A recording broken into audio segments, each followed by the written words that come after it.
right, if you guys all stand for the pledge, please. All right, I pledge allegiance to the flag of the United States of America and to the republic for which it stands, one nation, under God, indivisible, with liberty and justice for all.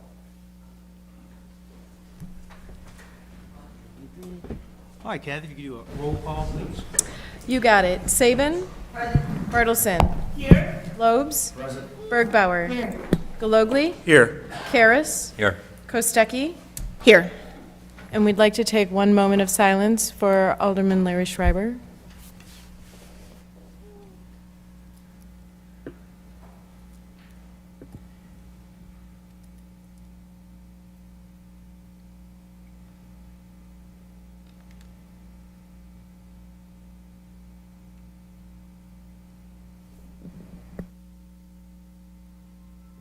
Okay, we have a quorum. Thank you. I'm going to open us up with prayer. Pastor Lewis here from the police department. Ask if you would, if you'd just pray with me. Father, we thank you for your mercy and being the source of all peace and comfort. We ask for your comfort to be with Larry's wife, Deborah, his children, grandchildren, family, friends, their world, and our world's not going to be the same without him. His family needs you to be their shepherd, to guide them on this journey through grief, giving them comfort, grace, peace, and wisdom. We ask you for comfort for the city staff and mayor and everyone that knew him. We ask you to be with him, but particularly for our mayor and the city council and staff as they grieve the loss of Alderman Larry. We ask you to give them wisdom to move forward for the good of our city. We also ask you for protection for our community, our schools, our fire and police personnel from acts of violence. In your mighty name we pray. Amen. Amen. Thank you, Lou. Appreciate it. I'll say this, it was a nice celebration for Larry. Unique, I thought. I mean, I know that it wasn't a dour funeral. It was a time where we all got together and, with his family, and it was a positive thing. And so I'm very grateful for that. And also grateful for Larry that, always be learning, right? And Larry and I, even at my age of 55 or 56, whatever I don't know. But Larry's a numbers guy, and I'm not a numbers guy. And when we would not see eye to eye and couldn't understand it, and then just realizing that, what, that's his skill set, and it's not mine. And of course, it's like, I'm very grateful for it, but also understanding that this, because I'm on the other end of the spectrum of, things that, Larry and I both learned a lot of patience with each other, and had a good understanding about, we both brought opposite ends of the spectrum to the mix, and it was a good thing. So he will be missed, and I know we all feel the same. So, all right, my friends. Well, with that said, I do have a proclamation. We don't make these often, but there is one here today for Tree City, because we are a tree city. So I am going to read this one out for us. Whereas in 1872, the Nebraska Board of Agriculture established a special day to be set aside for the planting of trees, and this holiday, called Arbor Day, was first observed with the planting of more than 1 million trees in Nebraska. And Arbor Day is now observed throughout the nation and the world. And 2022 commemorates the 150th anniversary of Arbor Day. And trees can be a solution to combating climate change, reducing erosion, protecting our soils, gives cooling, produces oxygen, habitats. Trees are a renewable resource, giving us paper, wood for our homes, fuel for our fires, countless other wood products. And trees in our city increase property values. They enhance the economic vitality of business areas and beautify our community. Wherever they are planted, trees are a source of joy and spiritual renewal. So, therefore, today, I, Steve Streit, Mayor of the City of Lockport, do hereby proclaim October 19th, 2022 as Arbor Day in the city of Lockport, and I urge all citizens to celebrate 150 years of Arbor Day and to support efforts to protect our trees and woodlands, and urge all citizens to plant trees to gladden and promote well-being for future generations. So, everybody good with this proclamation? And ayes? Any nays out there? Who's against trees, right? I'd Okay. like to thank Christopher Burke Engineering, too. They did come out and plant 2 trees for us at the police department the other day, honoring the proclamation and Tree City for Lockport. It's the 100th anniversary of Morton Arboretum and the 50th anniversary of the Conservation Foundation, so it's a nice little thing. So it's nice to get some free trees, too. No, that's good, thank you. All right, liaisons, anybody got anything? You know, I just want to just remind everyone to keep sending in your pictures so your homes can be recognized for the Halloween decoration as well as fall. And then we will recognize both of those recognitions in our, I believe, our end of November, our last meeting in November, we'll recognize everyone. So they're starting to come in. We could ask, please consider your home being recognized. Thank you. Fantastic. Anything else? I've got one for Lockport PD, 3 actually. Lockport PD is once again having the haunted squad cars, Halloween night, which is Monday, October 31st. 2 squads will be decorated. The PD is working in conjunction with Hell's Gate Haunted House to make these happen. Second, we've got the annual Autumn Awards Banquet honoring first responders. This will take place Friday evening, November 4th, 6 p.m. at the Lockport Moose. Officer Zach Nolmeyer will be one of them selected for an award. I know I'll be there tonight. I think a few of the council members will be there as well. Trivia Night, Special Olympics fundraiser. It takes place on Saturday, November 19th at the American Legion here in Lockport. Doors open at 5 p.m. Event starts at 6 p.m. That's all I have for Lockport PD Liaison. Thank you. Right on. What's with that deep voice, man? It went down like 2 hours. Yeah, it's my radio voice. It's also I like it. yeah, it's also called Allergies Meet Demoing Labs for the past 2 weeks at school. So All right. Anybody else got anything? All good? You know what, Mayor, I do, and it's not part of really a liaison report, but I was told that people cannot hear us, and I'm the worst person to turn on my mic. We need to talk into our mics more, because people are not really hearing us. They're hearing maybe a little mumble, a little, like, as if we're whispering, so we gotta remember to do Okay. it. And I gotta be the first. Get on up and down. All right. Yes, yeah, so. I will say one thing. Joanne and Christina got together with that America in Bloom thing that we had talked about last week, or last meeting, and so I think they had a really good initial meeting, and I'm really thankful and grateful that you guys are going to be exploring that further with folks. Yes, so. and we have another meeting set up. Christina, do you remember the date yet? A month from now, that's all. Okay, A month from now, that's all I remember. okay. Good enough. So, yeah, so we'll get started on that. Okay. All right, so if there's nothing else, then one of those fun nights where we get to recognize the accomplishments of our young people. This time it's Eagle Scouts. And I've got a number of certificates. I don't know how many scouts have been able to make it tonight, but if you don't mind, come meet me at the podium, and we can talk more about this.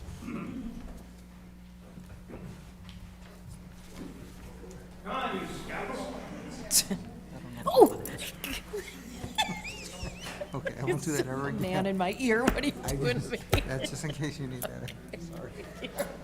So is everybody here? We miss who we missing? I got nine, but okay, so we got, name?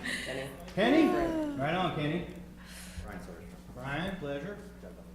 Nice, nice. This guy with a freaking full beard, man. Nice.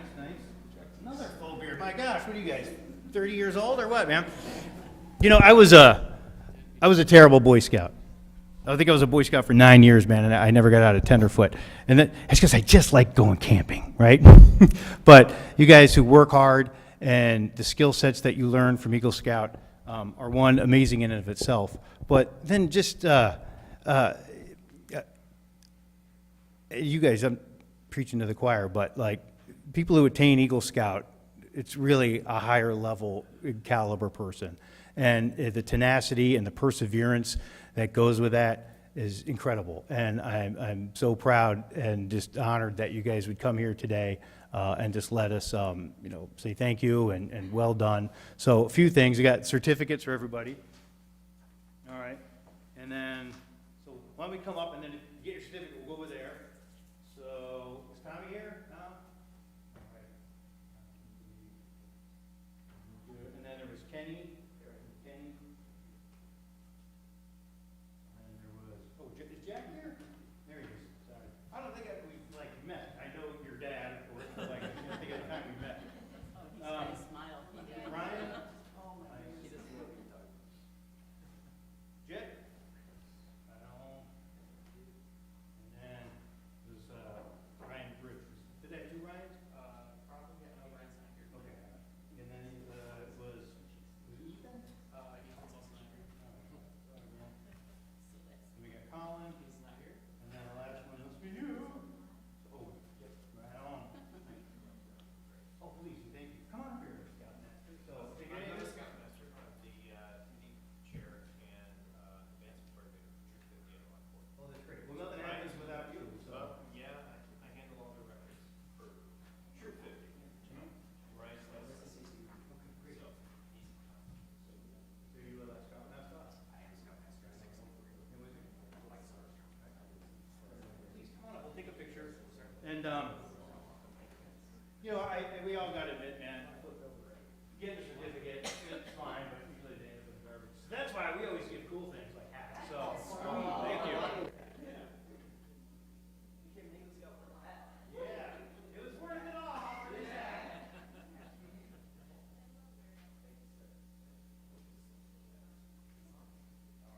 And how many troops were?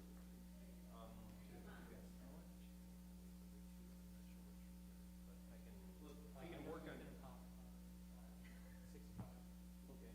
Then we will get those to 65.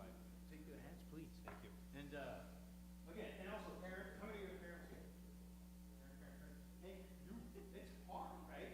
You have to drive anything, you gotta buy this and that, it's a lot of effort. And so, the support that you give your kids, is just tremendous. Thank you. I mean, a lot of parents don't, so, you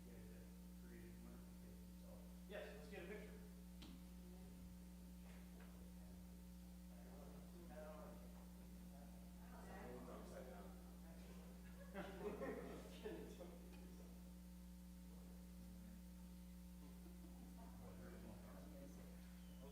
yes, let's get a picture. It's hard because you never know where to look there. All right, fellas, thank you so much. Again, congratulations, wonderful job. Thank you.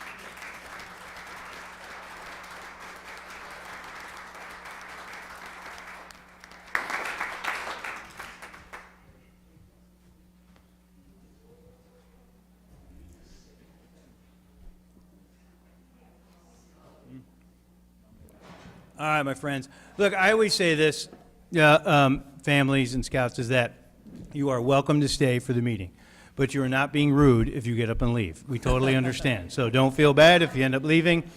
You're welcome to stay, but however you want to handle it is fine with us. Yes, they have homework. Yeah. I got homework too. I gotta. Yeah, I remember. We'll give them 2 seconds to get out.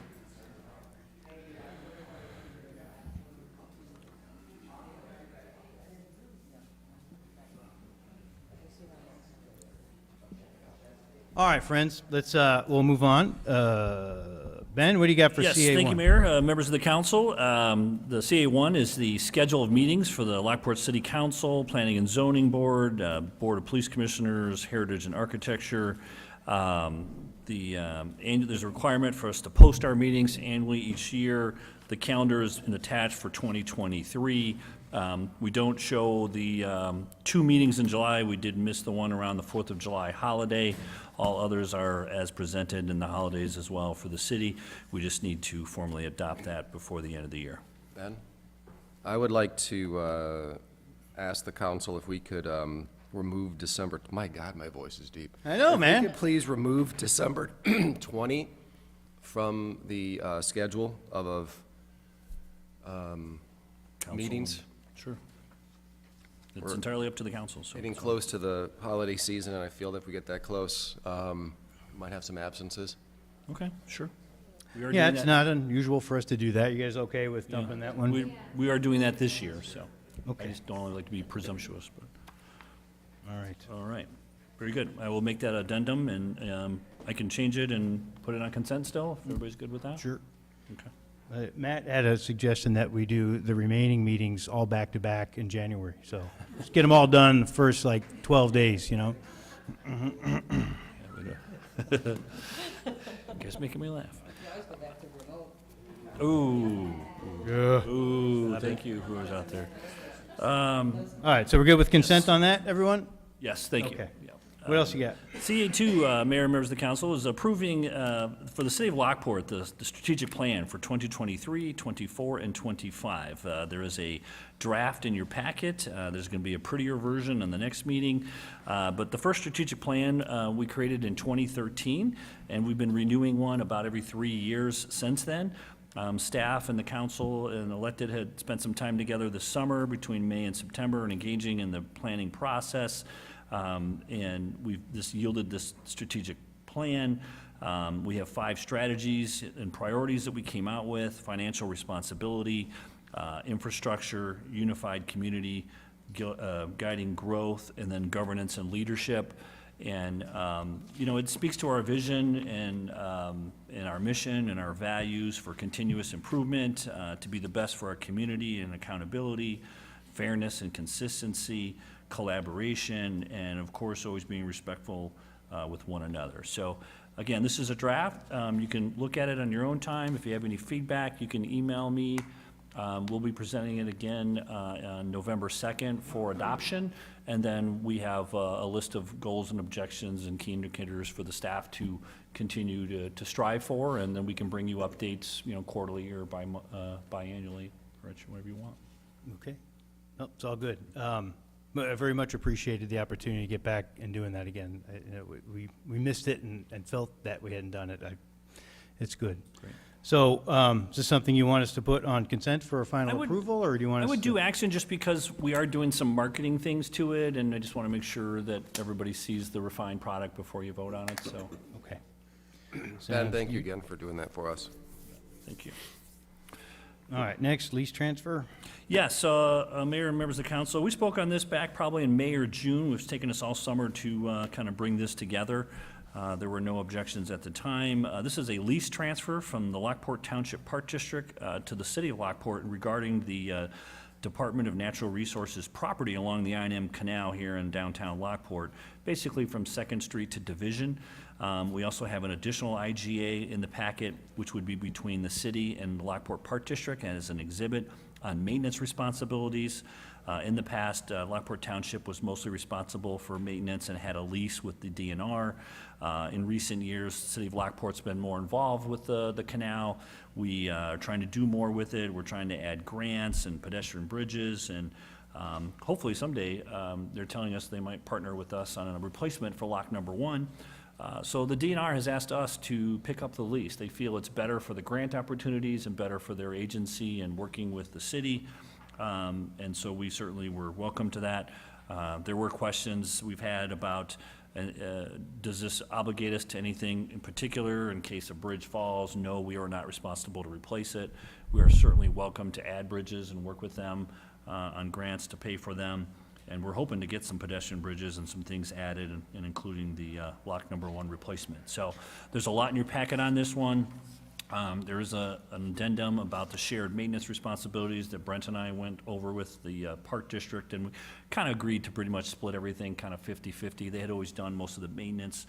One thing that we were kind of picking up, and I collaborated with the chief on first, was the police calls would become our first target. I think we would respond to most of those anyway, but they had their own police force that would also answer calls, so that's one of the new things that we didn't have before wholly, but we do now.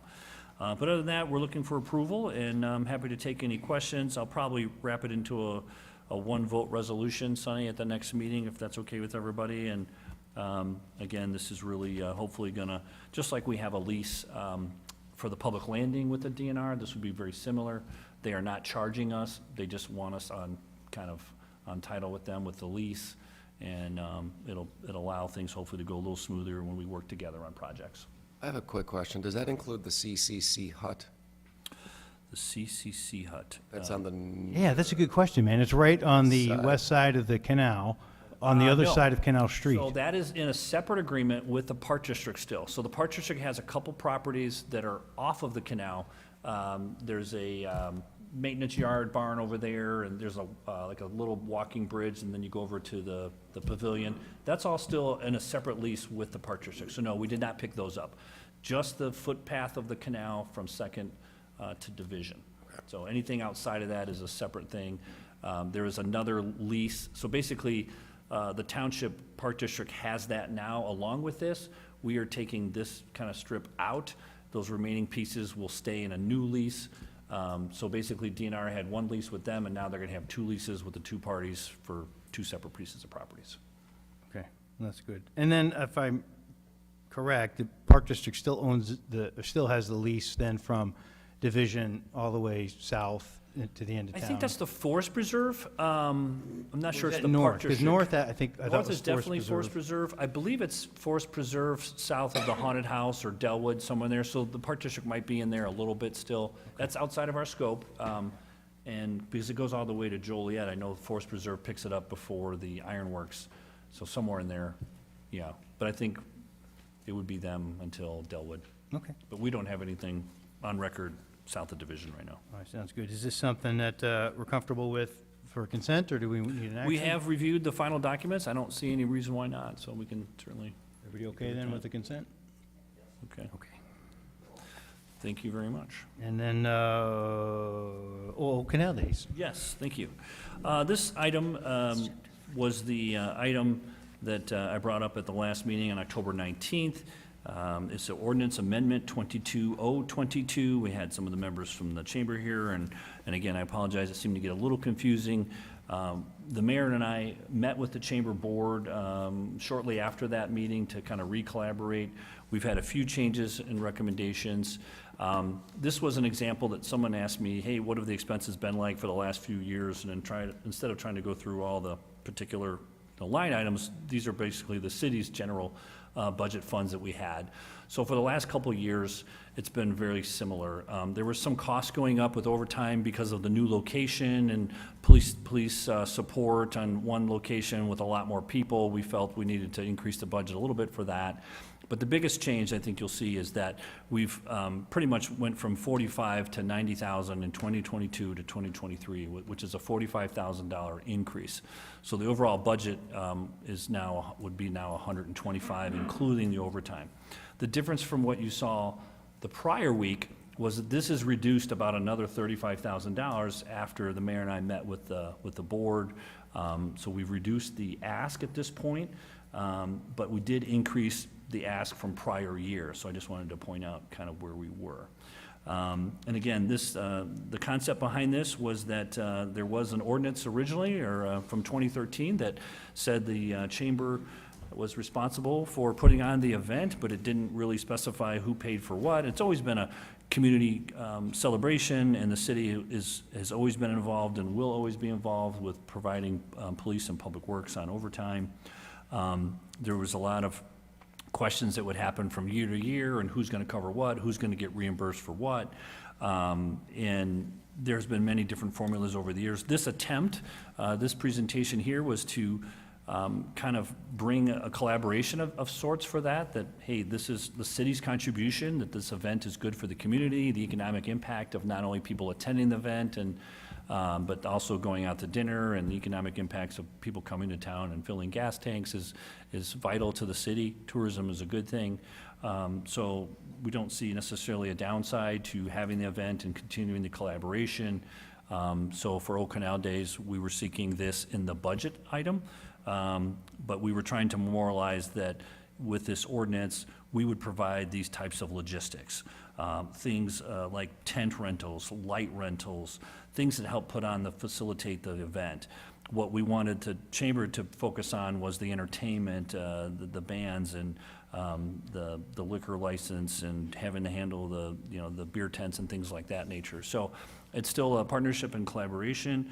But at the end of the day, we wanted them to be able to benefit from this. We saw this as, hey, this is a way for them to earn some income from the event, that the city just wasn't handing them a check. We were providing some security in risking the event. I think the chamber had some concerns about taking risk and taking out contracts to host the Old Canal Days. This gives them a level of comfort that the city's with them and partnering with them and providing, to help provide for some of the expenses. I believe Homer Township or Homer Glen does something similar in the way they operate Homer Fest. You know, they budget $175,000 or whatever it is, and it gets put together with the committee, and the chamber would lead that committee. There's always been a larger committee. It includes Main Street and Lockport Women's Club and the city and the chamber, and a lot of people come together to help put on Old Canal Days. This is just an appropriation in our budget.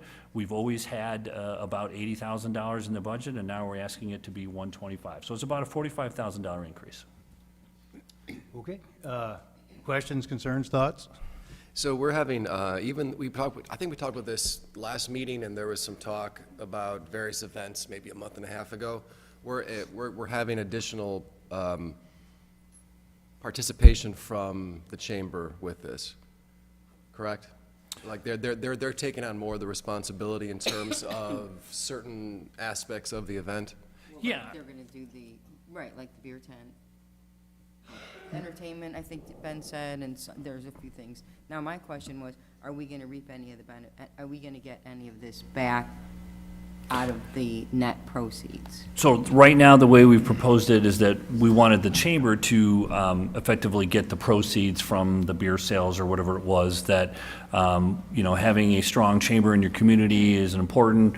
It's a great fundraising opportunity for the chamber, and by them doing most of the work and putting it on, we felt they certainly, you know, deserved to be able to earn that.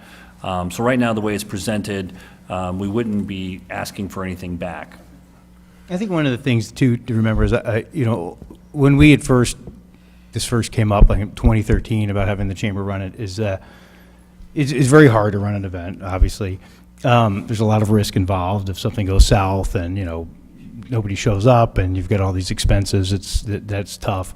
But I think that, you know, the other aspect of, is it just does, like Ben said, it just takes the pressure off so that they can focus on the event. And it's like, you know, we have the ability to then, like,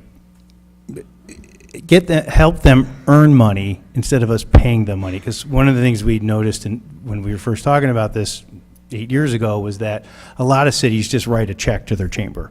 And it's like, hey, we understand how important the chamber is. You guys do all the ribbon cuttings. You have business community. You guys, and so here's a check.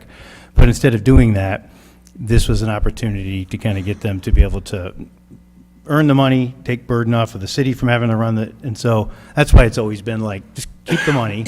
It's an important festival. It's a 50-year-old festival. It's our namesake. So maybe that helps answer the question a little bit. I agree 100%. I would, I know we had this conversation last time we were here. Because we're doing this, I think it's now important that we look for partnerships with the car show.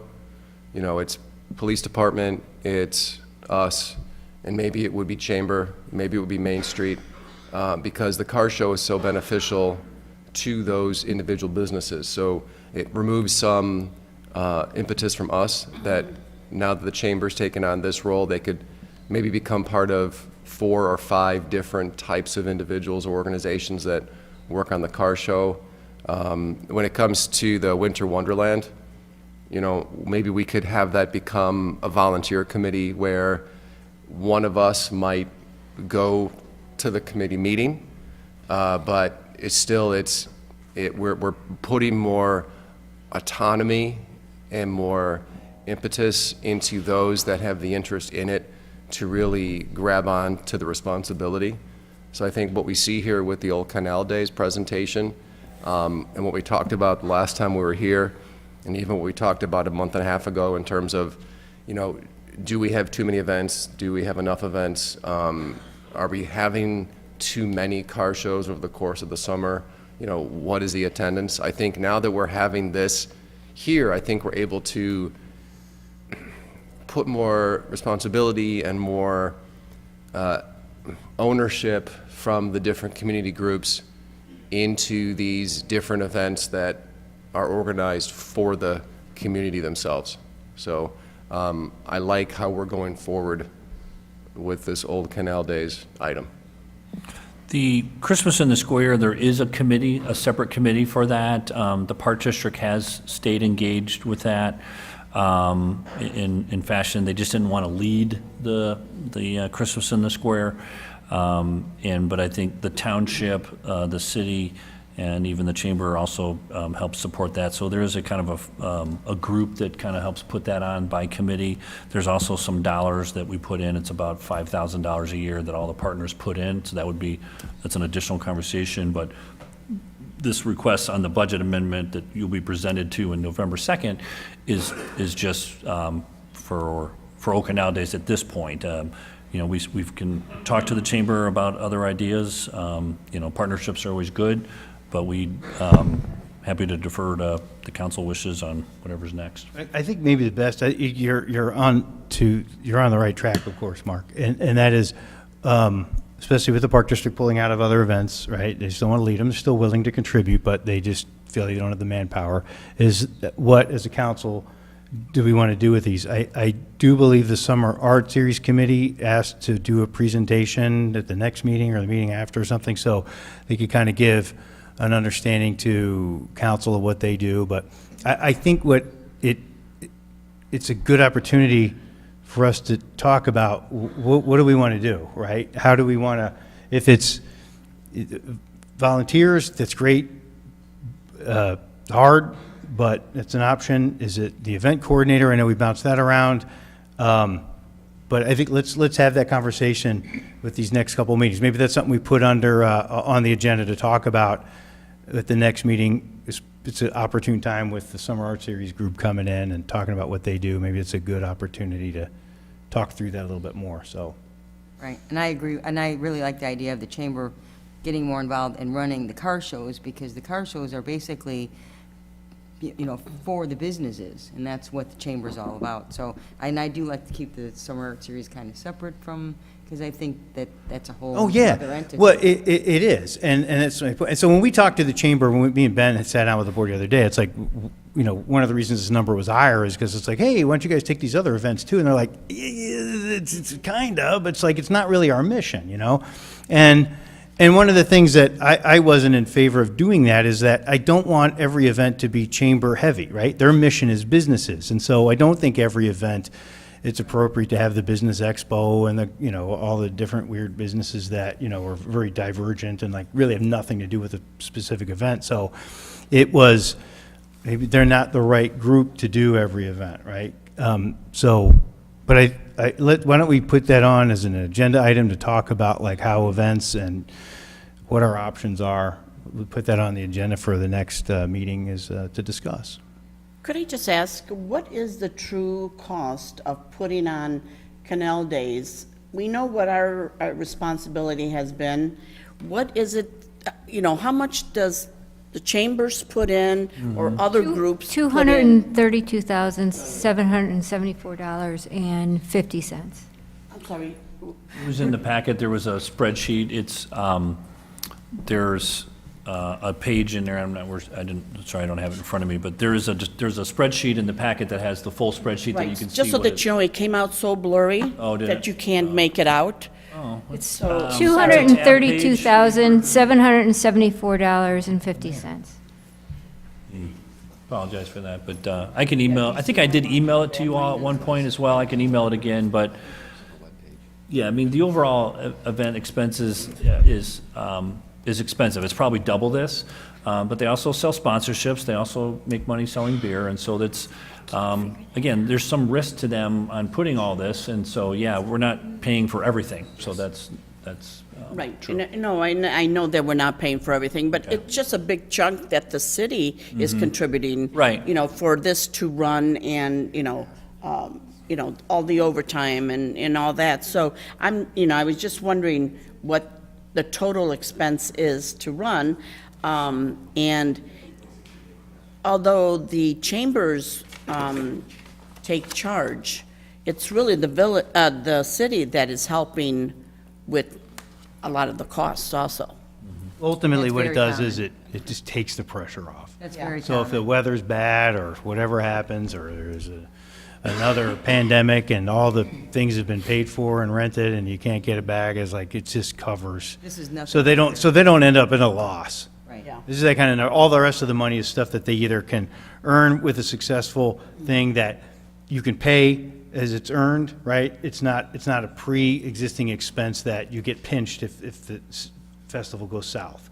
And so I think really that's where Ben is coming from with this number, is like, it just helps take that part of the pressure off, so. Again- I have a couple, I have a comment and a couple questions. I think that we need to have someone from one of the aldermen sit into these meetings when it comes to OCD. Just because I'm looking at this expense sheet, and I'm not Larry, that's for sure. But I don't understand some of these people that we're paying and how much we're paying them. I mean, I don't want to rat anybody out, so I'm just going to leave it at that. You're talking like bands and stuff like that, or carnival? Carnival you don't pay for. Carnival, Well, Main Street, we're paying $15,000. Oh, I think Why? I can it's explain that we that, yeah. paid them. I think that's the money that they sold in wine, that Right. was the money that they earned from selling wine, so they. Yeah, that would look misleading, and thank you for the question. So, there is a Sister Cities program tent in there that sells like margaritas, and then the Main Street program sells wines and maybe some other alcoholic beverages.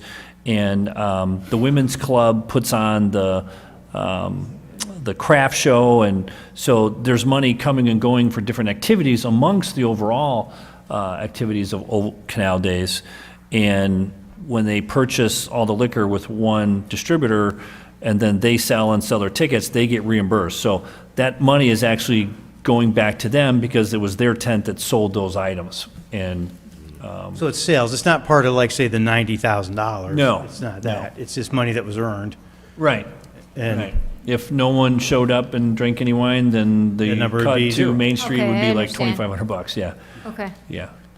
But yeah, but I'm sure there is an overall committee for Old Canal Days. We've led it, Chamber has led it. Right now, Chamber's kind of leading it. In this scenario, Chamber would continue to lead it. I think having a council member, Yeah, whoever wants to that'd be volunteer to be on it would great. be I've been great. on it. Because usually it's Ben. Yeah, I'm usually So- there trying to help out. I mean, we all try to pitch in, but I think it'd be great to have a council member representation on the committee, for sure. Agree, totally. I nominate Christine. Oh, yeah. The voice of change There is we the voice go. in charge. Yes. The radio voice also says Christine. But, yeah, because I think it would be good for, more people to learn about kind of how it comes together, because there's a lot to it. There really is. All right, so you guys want to just do an action on it then, or how do you want to handle it? I'll take an action. And would you mind resending this without Yes, all the? yeah, I didn't realize it didn't work in the packet, but I will re-email the I thought it was done on purpose. I didn't know it was. I didn't think they wanted us to see who we were paying or whatever, so. I blurred everything. If they would please send that properly, I just want to take a quick look before we vote next week. Okay, she's whispering in my ear. It was probably in Excel, and it doesn't quite go over, and if we turn it into a PDF, you'll be able to get it, so we'll get it. Thank you. All right, so the next item on is AT1, and it's the amendment to Chapter 110 of the City of Lockport Code pertaining to video gaming. So, as we all recall, last meeting, we're going to increase the cap or not. So, having talked with staff a little bit about it, because the nature of increasing the cap, there's so many variables in it that they just thought it was best if we just separate this out and talk about it for its own merits, good or bad.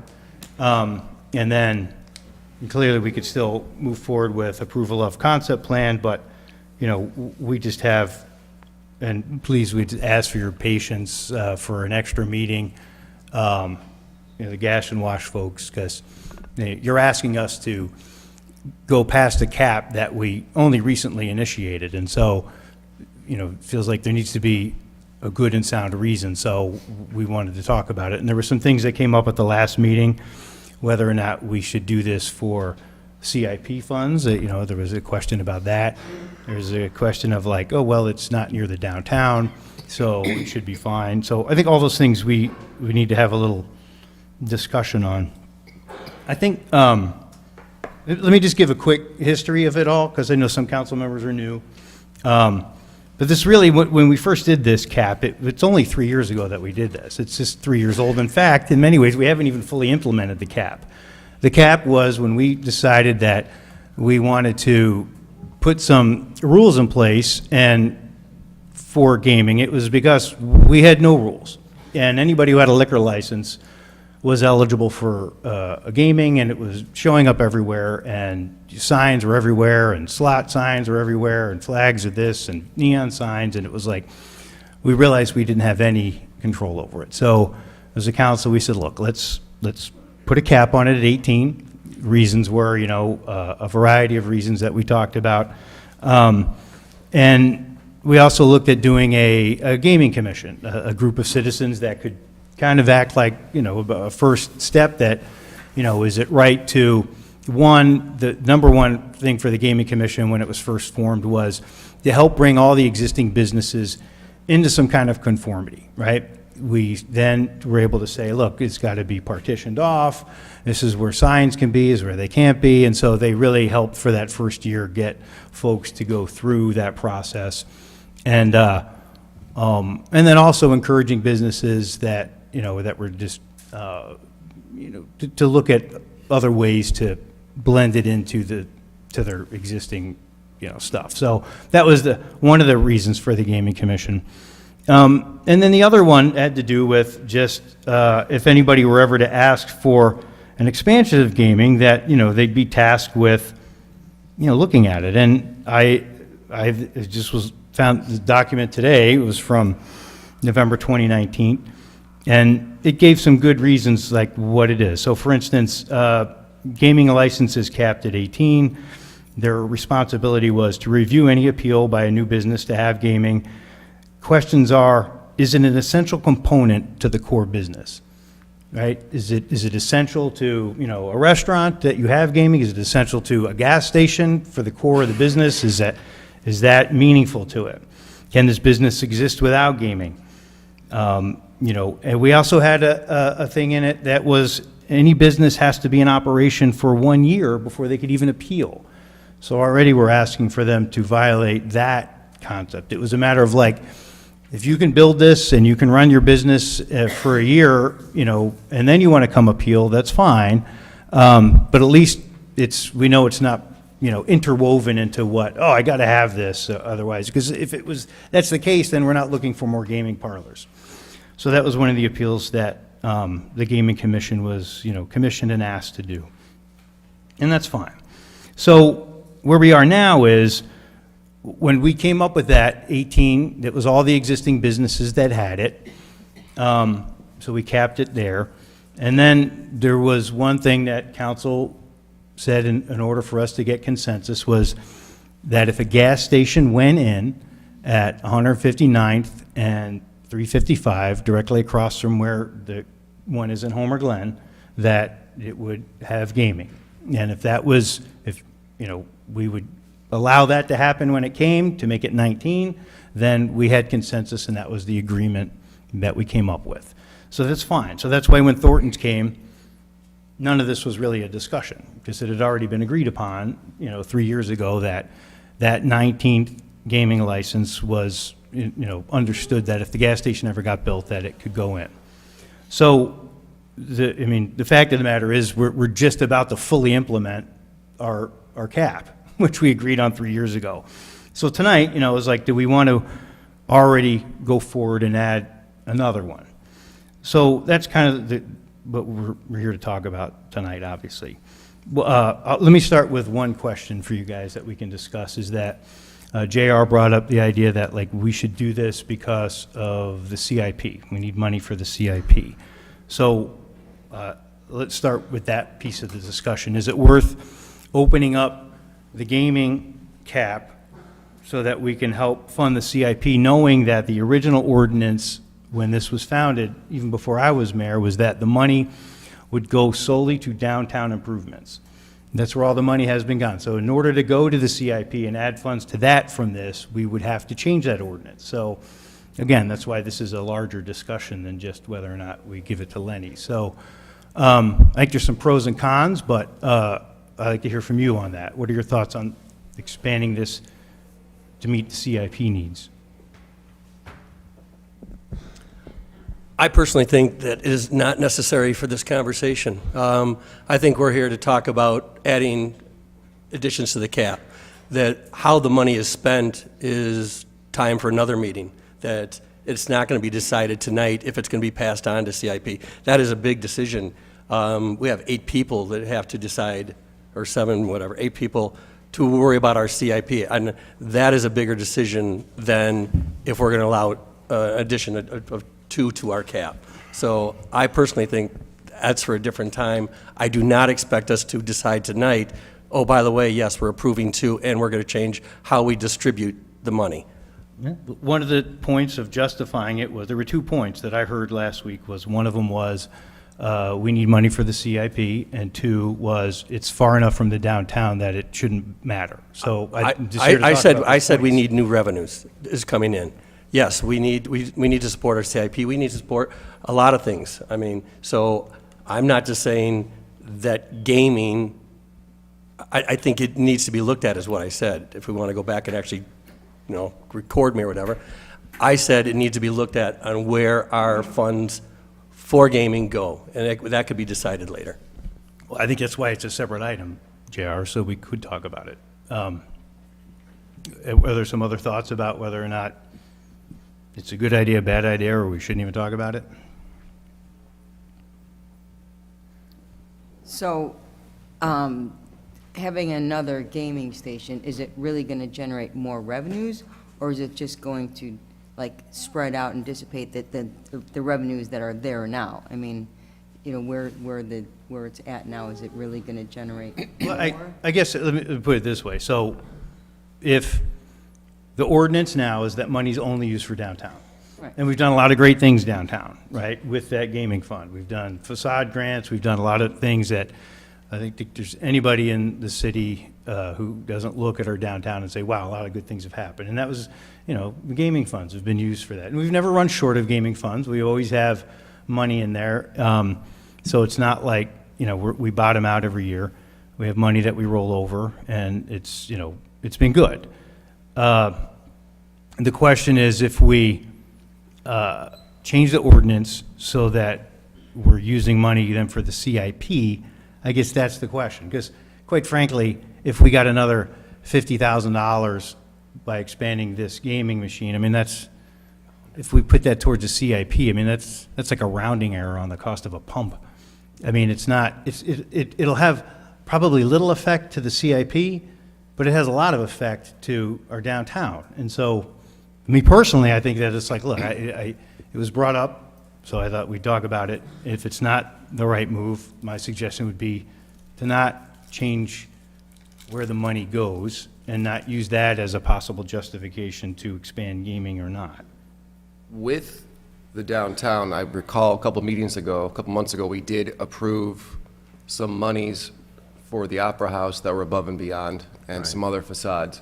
So I know that with these projects coming in, we are spending large amounts of the monies coming in for the downtown. So it is improving the EAV downtown. It is improving the overall of the downtown.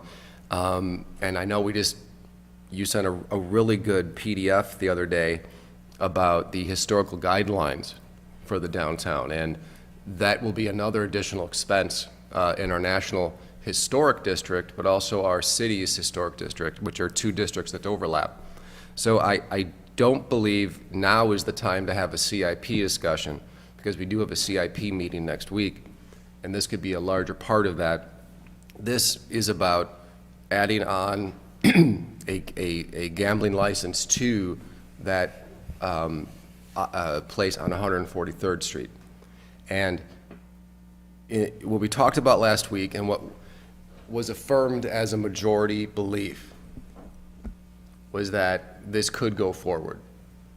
And I understand, and I recall, and I rewatched the video, and, Steve, you even indicated that the majority believed this should go forward.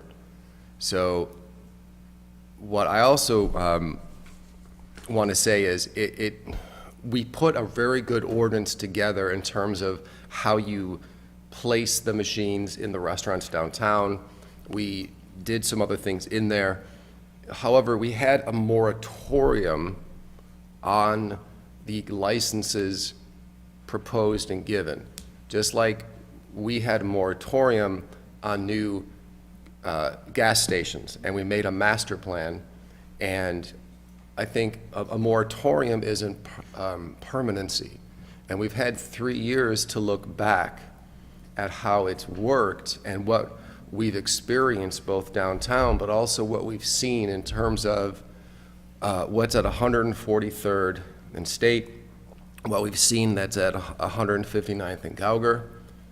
And it's a competitive advantage to us if we're going to have an additional license, that this additional license be placed at 143rd and Gauger, because we know that 143rd and State, that revenue is going elsewhere. And so it makes sense to me, because I was one of the advocates back in 2019. A former alderman did call me and say, hey, do you remember that you were very strict and you wanted this badly? I was an advocate, and I'm an advocate for a lot of the ordinance still. However, when it comes to the moratorium, when you're given an opportunity to say, you know what, this, to me and to the majority of last time we met, made sense, and we want to see that move forward. When it comes to CIP, well, we can have that discussion when we have our CIP special meeting, and that would be a great time to talk about it when everything's laid on the table. But when it comes to using the monies right now, it is still geared towards the downtown, and the downtown is using large chunks of that fund, and we're using it in a great way. So when I think of some of the things we've seen about downtown, like that Party Street, that's what, 2.8 million? So we want to get more funds for that. I think this is a supreme opportunity. So I'm still of the same mindset of last time we met.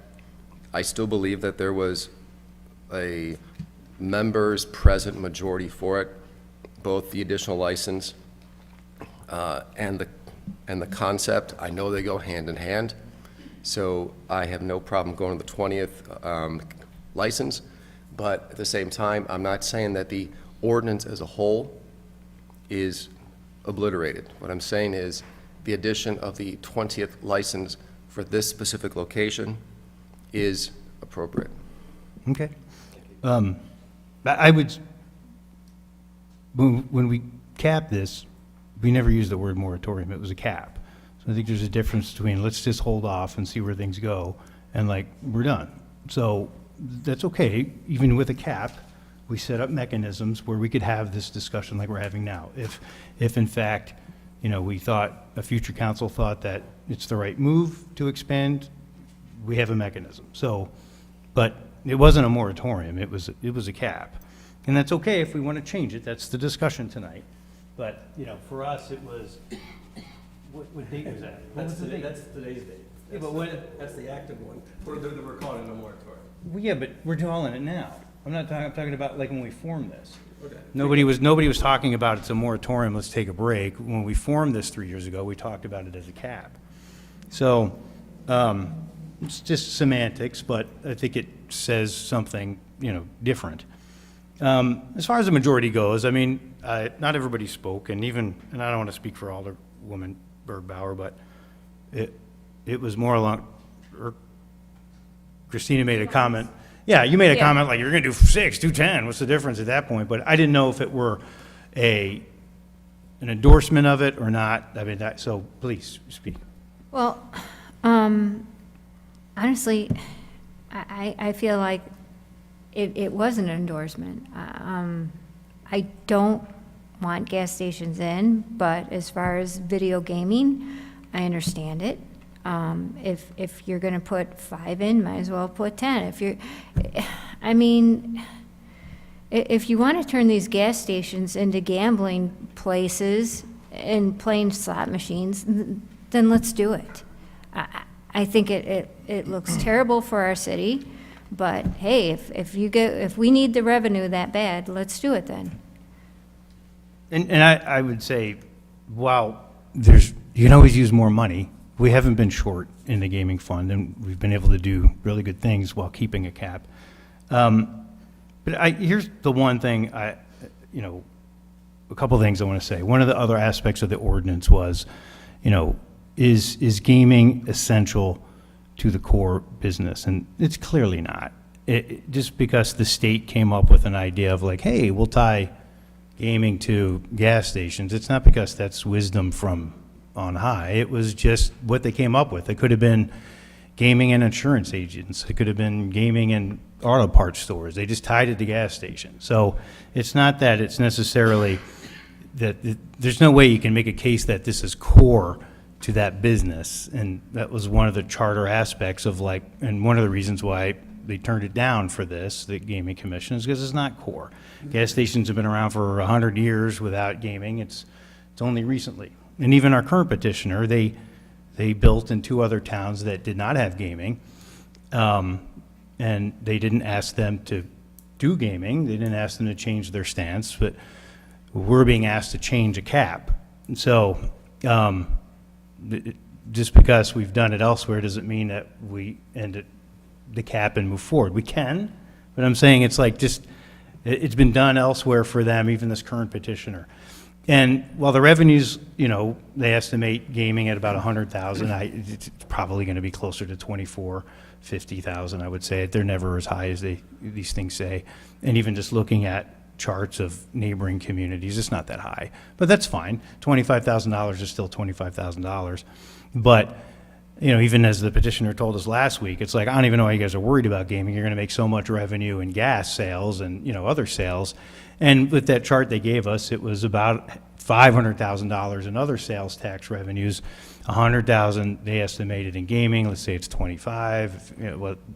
So it's not core to this business. And here's my other thing, and here's my warning to you, is that if we today override the Gaming Commission on the very first appeal we've ever had, right? You guys haven't had to deal with the appeals from La Michoacana. You haven't had to deal with the appeals from Pagoda House. The Gaming Commission stood and made those decisions. But once the gaming salespeople know that the Gaming Commission is irrelevant and that you guys will open this up because you want the revenues, they are going to be relentless.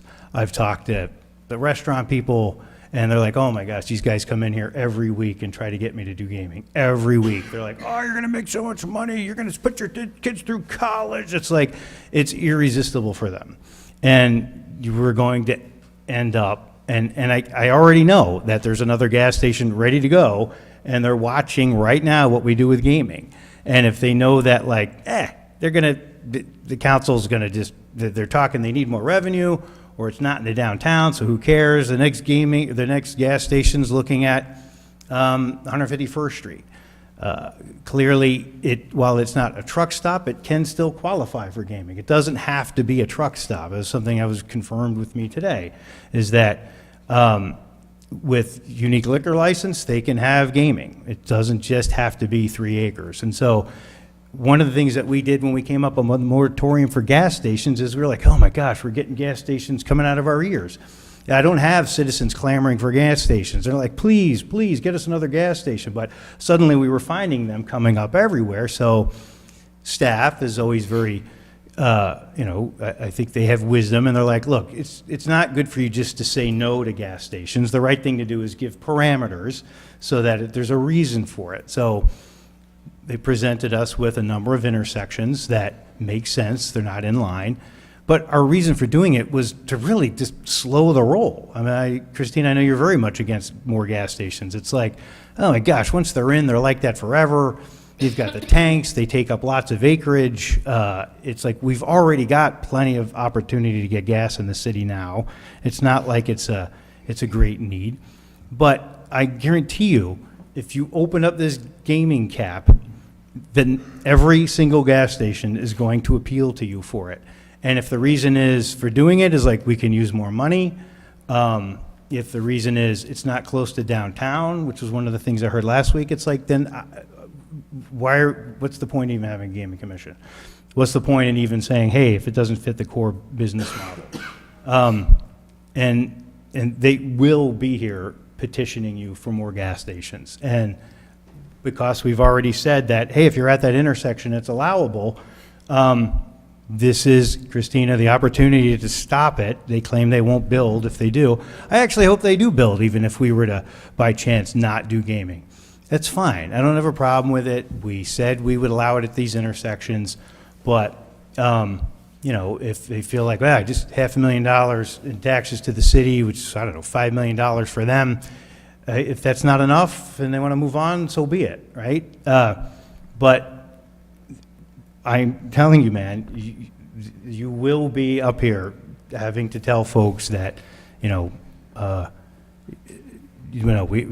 not giving you gaming, and I don't know what the reason is. If the reason is it's far out of town and we need the money, just I don't know how you say it to the next guy without just saying I don't want you to have it.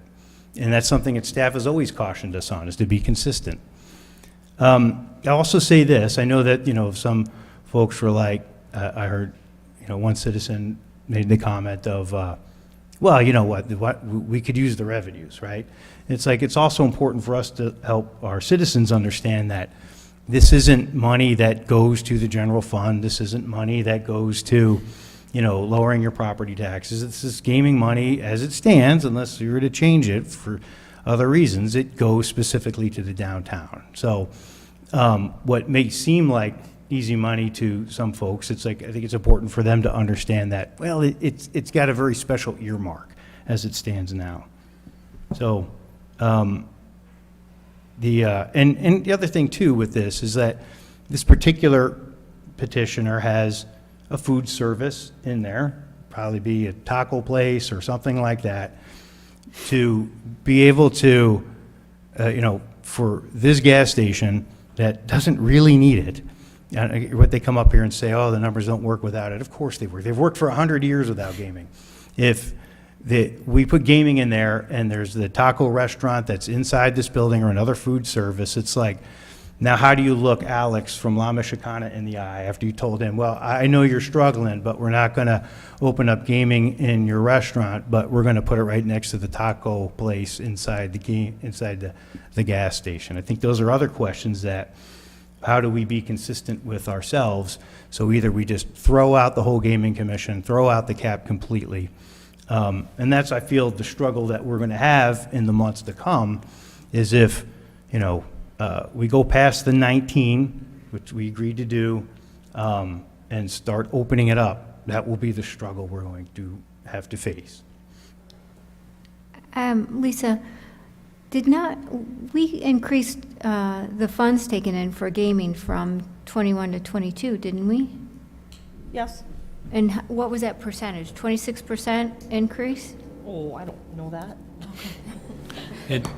Yeah, we don't have those I don't numbers know, but offhand. it has increased. Yeah, so. Never seems to it's- go down. Yeah, it's not going down, so we are collecting more revenue. Right. It's been a very positive cash flow, even with the cap at 18. But it's going all towards the downtown, though. Correct. Currently. Yeah, I think in terms of the CIP, I look forward to more discussions next week, and treat that separate in terms of meeting and talking a little bit about that. Not making a decision one way or the other, but I do believe that those funds should continue to filter into downtown. I think there's been tremendous success downtown with the downtown area. I should say tremendous progress, but I think there's plenty still to do. And I think as time goes on, we're going to have more developers come to us looking for these facade grants, which is, I think, fantastic. And to have those funds set aside for that. And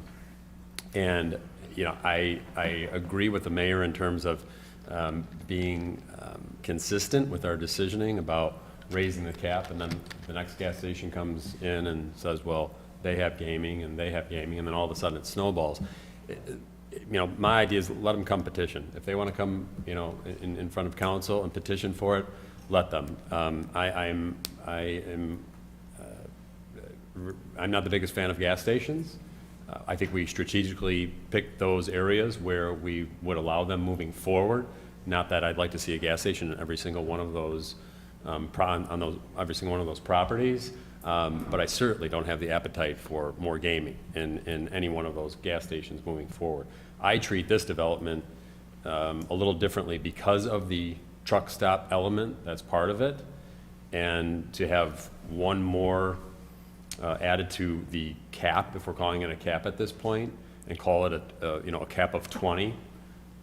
If there's really not an official cap as of right now, and if we can move forward with one more, and then moving past that, I think the revenue that would be poured in downtown is a positive.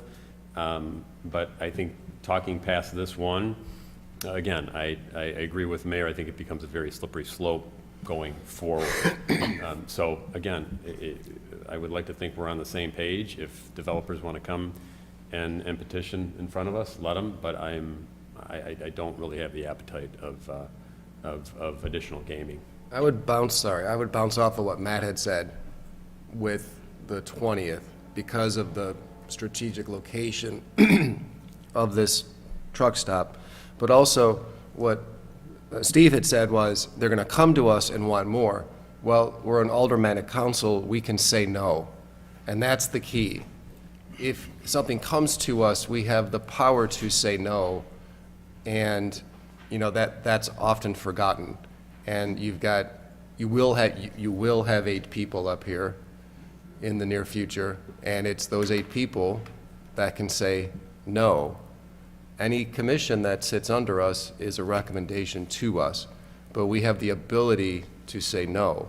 We've overridden planning zoning. We've questioned some things out of heritage.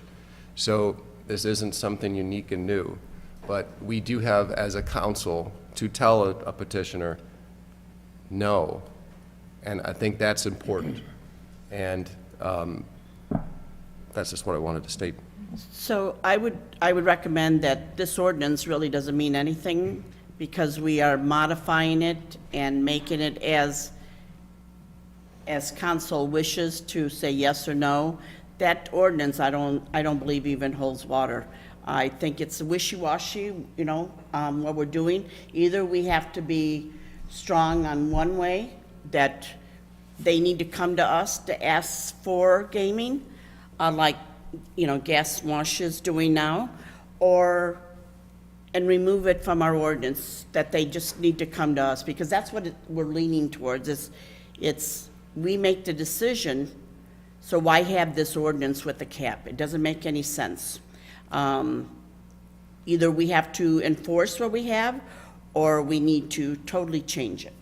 So your opinion, if I'm hearing it, is that just dump it. There's no more cap. It's open. People can come and petition. It means nothing, Mayor. It means nothing if we violate it. Well, it seems like that's exactly Yeah. what's happening. Either we stand by Right. what we set up, or what's the point in keeping it? Well, and that's what I'm saying. We're not really standing by it. We're Mm-hmm. making so many modifications according to what we feel at this time is the right thing to do. That ordinance means absolutely nothing to me right now. 'Cause Well, we- we're not enforcing it. I think I'm hearing what you're saying. It's not necessarily that you're advocating to dump it. It's like, what's the point in having it if we're going to just violate it? The very first petitioner we get right out of the gate, we're like, okay. Yeah, but isn't it better to do it now than a year or two from now? I mean, if we're going to do it, I believe it's most prudent to do it now, sooner rather than later. Not just, and I agree, I get it. The first petitioner says, oh yeah, sure, go ahead, that's fine, and then the next one. If we're going to do it, I think it's better to do it now and then move past it and then move forward. Mm-hmm. So we're not doing this every year or every 5 years or whatever the case may be. I'll give you one warning, and I've seen this happen, is that councils change, right? I've had kind of almost 3 councils now since I've been doing this. And that if we go ahead and approve this, and like Joanne says, it's as if we're paying no attention to the cap, we're just moving forward, and we say, that's it, we're gonna call it a 20, right? Is that 2 years from now, we could all be different. You know, different mayor, different council, maybe there's 1 or 2 people here.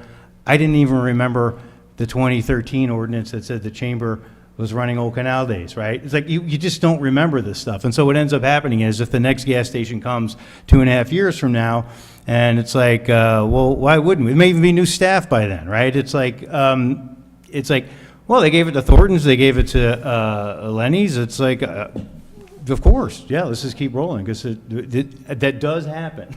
And so, just a warning to you, is like, we could say, yeah, we're going to say 20, but then by golly, we're going to stand firm. It's like, I don't know if this is maybe. I don't know if this is a legal question or whatever, but how does a cap that we have set for gaming at 18, and the ordinance that is written tonight is to extend it to, it's written properly, they want to add it to 20. That's the way it's written. If we approve what is written, we are going to 20. Just letting you know. What is the difference? What? I'm sorry, go ahead. What is the difference of capping the gaming compared to we have a cap on the number of liquor licenses? So if we want to extend a liquor license, does that fall under an ordinance? Or, I mean, how is the cap, It's very similar. Caps work, it is correct, similar. right? So currently, we do have caps on the liquor license that are issued, and we've increased it quite a bit. So I think when I started, it was like 45. We're about 51 now, so 51 or 52. So it is by amendment. It goes before the city council, discussion on the committee of the whole. Typically, there's a business, and, we have increased the cap on restaurants.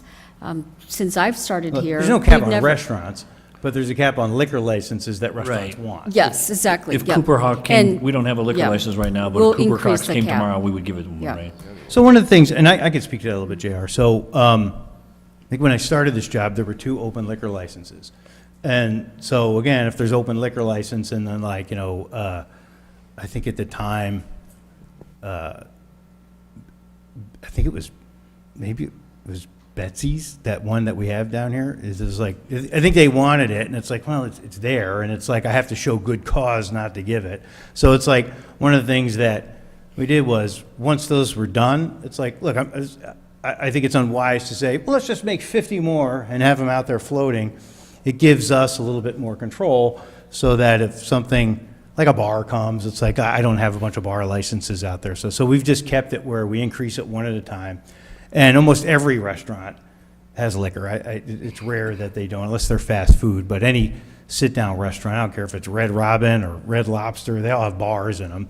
And so we usually just, okay, that's great. Here's a restaurant. Let's, La Camule did it, Toro did it. And so we've increased it one at a time as that kind of user that we all see comes in. So I don't know if that makes sense. Yeah, and No, I it does, do but have to it say, also means to historically. me, I think that system can work with gaming as well. I mean, if we put 20 and all of a sudden the 20 gets used up and there's no more to go. So it has to go through the process of the gaming commission, and then if they want to if they want to come to us, fine. But I it agree is, with you.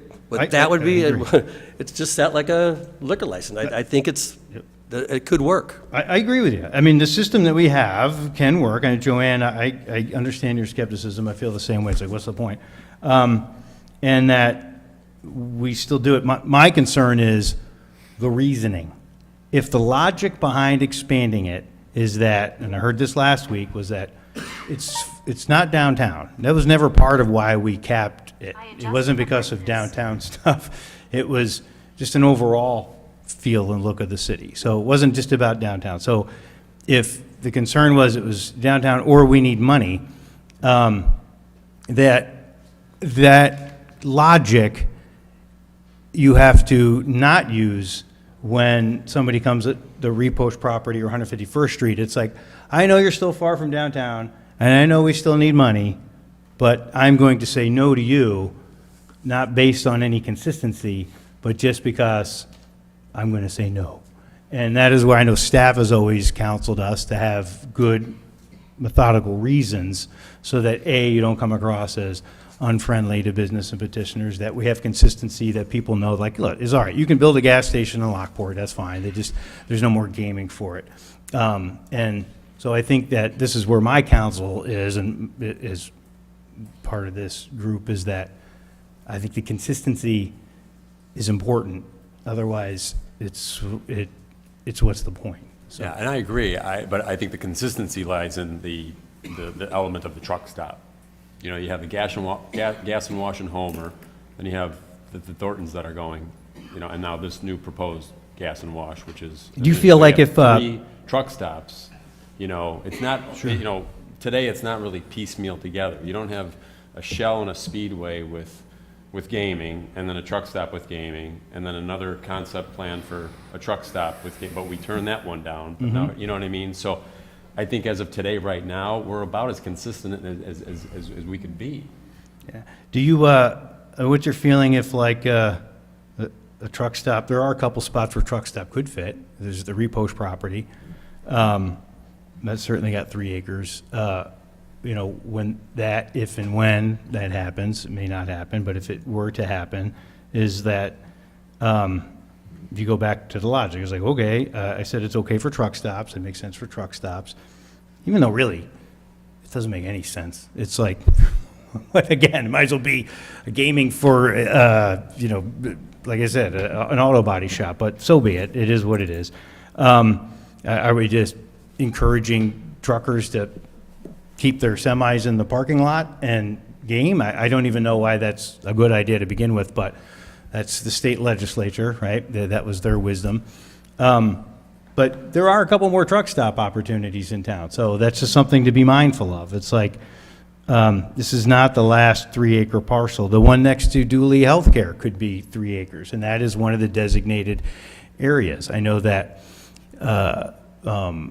that there's been a gas station that kicked the tires over there. If suddenly they're like, what, I can get gaming? All I gotta do is put some diesel islands in there, then I'll make that work. So again, it'll be the challenge of being consistent with them. It's like, well, that truck stop was okay, but this truck stop's not, just because, you know, now all of a sudden, do I have enough money in the fund, or do I already feel like, you know, it's not core to your business? It's like, how are we going to justify it at that point? That's the only thing I'd caution you about. Yeah, and I agree, I can see that point, but I also think that if we're strategic about what we approve moving forward, I think where the truck stops would be, or where they're proposed to be, you know, you have one off the 355 and 159th corridor, and now potentially you'd have something off of 143rd, which is really, you know, near that 355 corridor as well. Yeah, I'm not a fan, again, I'm not a fan of truck stops or gas stations. I'm certainly not a fan of additional truck stop gas stations with that many more tanks underground and on that, you know, that acres and diesel tanks and fuel and spillage and all the other things that are associated with it. I just think in the short term of where these are positioned, I think it makes about as much sense as it can. And then along with the gaming, I think that's again, I think where we're at today, I think it's well situated. That's fine. I would like you to think of the long term, though, not just the short term.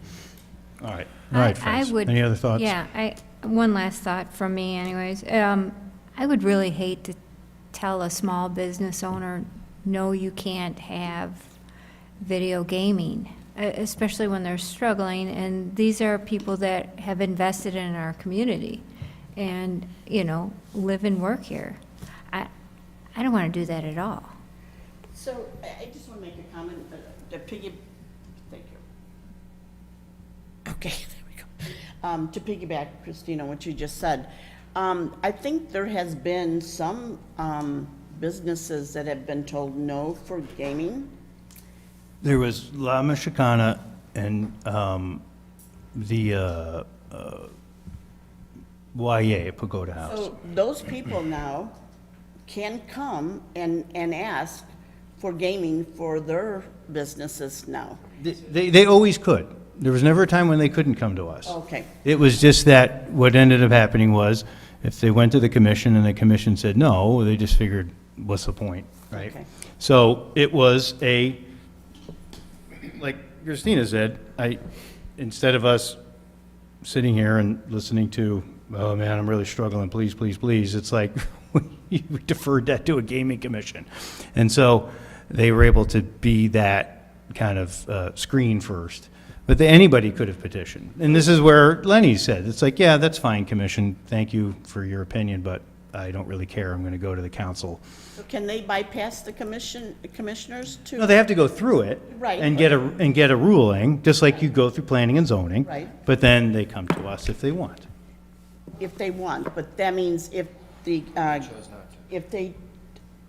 some choose not to come after they've been said no through the commission, right? All have. This is the first time somebody's gone, taken the ruling of the commission, said, and they've come and petitioned us. So this is the first time. Okay, Yeah, this is a fairly new ordinance, 2019, so right, right. So So- that is the rub. Can I just make a comment? Well, Please. it came up a couple of times about, and I'll paraphrase like that, a gas station, it's not their core business, to have gaming. Can anyone think of a business that gaming is part of their core business? Yeah, Betsy's, Dottie's, all Right. those businesses. Unless you are a casino in its right. Well, they're not casinos, they're gaming. They're gaming video cafes, or, gaming cafes. whatever the terminology is. So Correct. my point is, gaming is allowed in various businesses. We really, aside from that, there is not a business where you can say gaming complements their core function. To Matt's point, I personally don't have a problem with gaming in a gas station. I don't see much difference in the fact that gas stations are lottery retailers. What difference does it make if I walk in a gas station and spend $20 on lottery tickets, or I put $20 in a video gaming machine? In terms of what businesses allow gaming, I think a gas station makes a lot more sense than a restaurant or some of the other establishments we see in town that already have gaming. So I don't have an issue with this. And that's why we did cap it, because it was like, when we were just, everybody who had a liquor license was saying, hey, I get gaming. It's like, dude, this has nothing to do with your business, right? And it's like, why are we setting up gaming parlors all throughout the city when it has nothing to do with what you do? And the same thing with gas stations. I've said it 3 times now. It's totally arbitrary, right? It could have been any business that the state legislature picked. For whatever reason, they came up with. And then the other weirdness, it's like, well, if you sell 10,000 gallons of diesel, you get 6 machines. If you sell 20, you can get 10 machines. It's like, what scientific formula, right? That's the wisdom of Solomon right there, right? I was like, what is that? It doesn't even make any sense. So none of it makes sense, Karen. It's just a matter of like, what's the character of the town to be? And I think when we talk about long-term, just one more point. Both Thornton's and the proposed gas and wash would both be east of 355, which to me, if you look on a map and you think geographically, we would be keeping that truck traffic. Yeah, I know they're over the bridge and within the city and things like that. But as far as filling up, stopping, trucks idling, whatever the case may be, that would be not only away from downtown, but they would both be, God bless you, they would both be east of 355. So when you look at that, and we said, okay, those are strategic places where we could have truck stops that work for the city long-term. I think these are both good spots, and when you talk consistency, we would be aligned with gaming. So that's. Okay. Any other thoughts? If I could just circle back, Mayor, if everyone's good. Just to point of order, this is ordinance 22023. It's currently written to add 2 gaming licenses, one for Thornton's, which has been kind of pre-promised. The second one would be for the Lenny's Gas and Wash. It'll be on for an action item on November 2nd. I believe there was a question about should it change or not, so staff needs direction as to what to put on this agenda for November 2nd. Is it to be as written, or do you want it changed, or do you want an option A, Yeah. option B, or Perhaps how does that work? we could do an option A, option B. It gives us 2 weeks to mull over it, 2 weeks to hear from the community, like any topic that we discuss. Is option A is approval of both gaming licenses, so that we would have 20. The other option would be one gaming license 19. for Thornton's at 19, and we have both options that we can vote on one or the other. We'll say, where are we at? And then we can say, it's clear we want to do one or both. We've had a month by the time we get to the second. I say we stay with the amendment as written. Yeah, I Stay think that with the- doesn't give, I don't know. I think, I would ask Mark that you do the options, and I'd ask it this way, is that I've seen neighboring councils just push things through. This isn't a push through. It's not giving any This options. is an action. It's not giving any item. options This is for, an action item. This is an action item for something on COTW. This is something we also talked about at the last meeting. Nothing's being pushed through. As a matter of fact, a council member's agenda request was ignored and rejected. So, this is a simple action item for the amendment AT1. We're not going to further split it in two and cause 2 more weeks. it's not 2 more weeks. It's voted on the following meeting. There will be a vote isn't the 2 following weeks. meeting, It's November whether or 2nd. not it's to approve one or to approve 2. No, we should go with an action item as written. An action item to do both. As written, as the amendment is written in front of us, as we've been discussing for the past hour. That's fine. I would say that's an option that we can do tonight. My ask, because I'm also a council member, is my ask You is are the that you chair. give it. You are the chair. I am a council member You're a too. you're a non-voting member of the council I on vote when this. there's a tie, so I have opportunities to vote, so that's not true. But it is my job to try to be fair and to try to be, make sure that there's transparency. And We've there's had still, one of the transparency reasons with that this. we do votes after 2 weeks is so that we have opportunity to get public input. It's not just about us, it's No, about it's not listening just to about us. constituents. We've had, since the last meeting, to gather input. If I may give an input and my advice is to put option A and option B because because of the cap was set in place for Thornton's, we do need to make sure that that option is a viable option. So if the consensus of the city council is to, again, consider what was already discussed back in 2019, and the consensus is that we only keep it to that Thornton option, there is that, that option to do that. And then the other option is, if the majority consensus is to, anyone can make a motion. You can make a motion to adopt, A, that has the 20 cap, or option B, that has a 19 cap.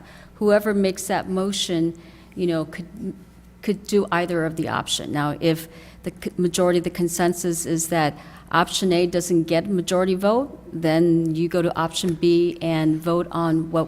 Sure. So you want us to backtrack on the own ordinance that you wrote?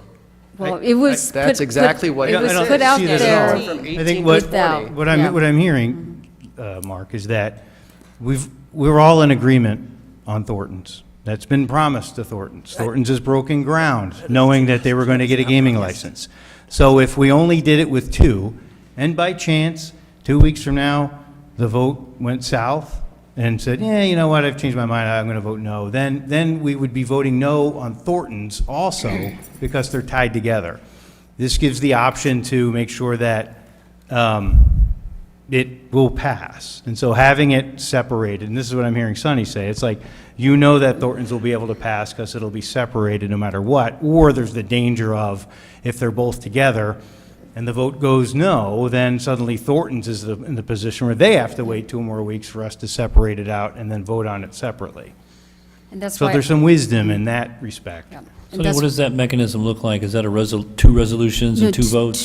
Actually, it would be. It would It's be one 2. ordinance, but It would be option A will be the 20, and it would be like ordinance number 22-023-A. Then there would be 22-023-B that would have the 19. So that is, This was proposed just as a draft. I mean, if the consensus right now is like you want only one ordinance, you can, we can take a straw vote and see who wants either all in one ordinance, or if you wanted it separated in two options. That's fine.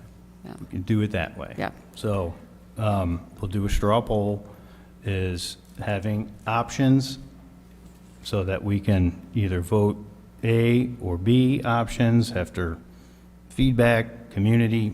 This is what I've been doing since I've been here. It used to be the fact that we waited 2 weeks so that it would usually get out into the newspaper. We don't have any newspapers anymore, but it was so that we could garner community feedback.